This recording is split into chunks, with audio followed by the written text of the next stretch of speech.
on behalf of the government, obviously, to thank the developers of this wonderful site, wonderful property. I know it's been on the market, a lot of talk about it. We had some previous developments that did not get completed. So it is sometimes very, very difficult for someone to come along to pick up a development that was in fact not completed at all, and to reconfigure the development and recommence it, and of course complete it. And today we see the completion of one segment of this particular major development. I've just been down this afternoon to look at the resort site. Very, very exciting.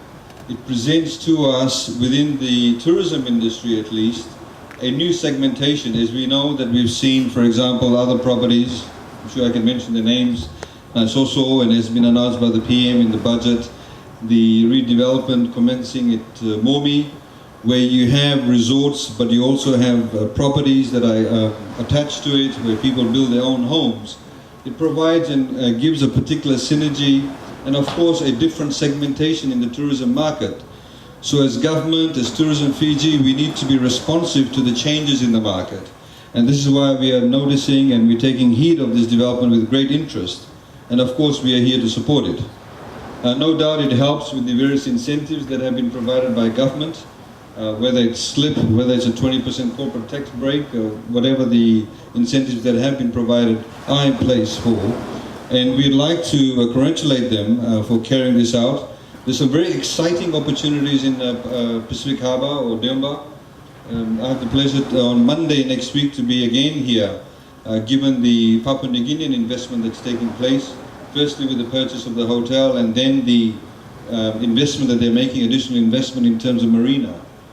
So I think for those of you who are would-be investors, who are locals in particular, great opportunity for you to invest in this site. But also at the same time to tell those who may be interested about the wonderful opportunities that exist here. I would also like to, I think, thank the developers, because they are in fact part and parcel of a wave of investments that we are seeing. There's numerous exciting opportunities that are taking place. We have the first of the A330s that arrive on Tuesday of next week. I've been told we'll be flying low above Pacific Harbour and Suva City and going around the island.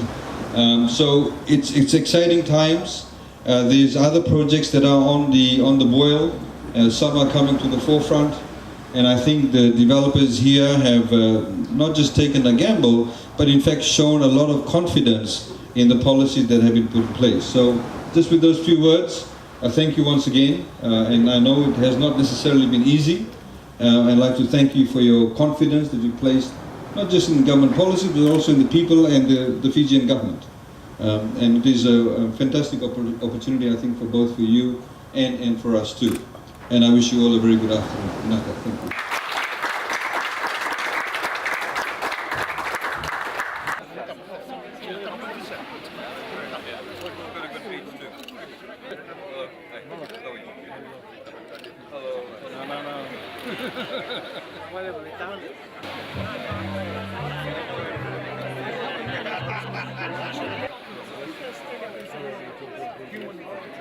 The whole lots now are being made available for sale and for the public. It does mean that if you get foreign investors buying land, it means foreign money coming into Fiji. Obviously it's good for the reserves. But secondly, many people will buy these properties to build homes, the beach resort. So if they build homes, they will obviously need to hire people. It creates employment. Obviously if they go out into the market and then they buy hardware, they buy supplies, it means there's revenue generated through VAT. So it does provide a further impetus to the economy, and obviously it's very close to Suva, so it may provide a further incentive to those people who may want to move out of Suva, who may want to position themselves in Pacific Harbour. There's also another segment to this development, which is the resort. They're also rebuilding the resort, and with the rebuilding of the resort, you will see a particular mix in the manner in which this property will be marketed, which is, you have very large villas together with freehold lots, and then you also have the resort side of it. So it's a move away from your non-traditional tourism destination. You know, normally you have a hotel and people go into a room, but this is a different manner in which we'll be able to sell the destination Fiji.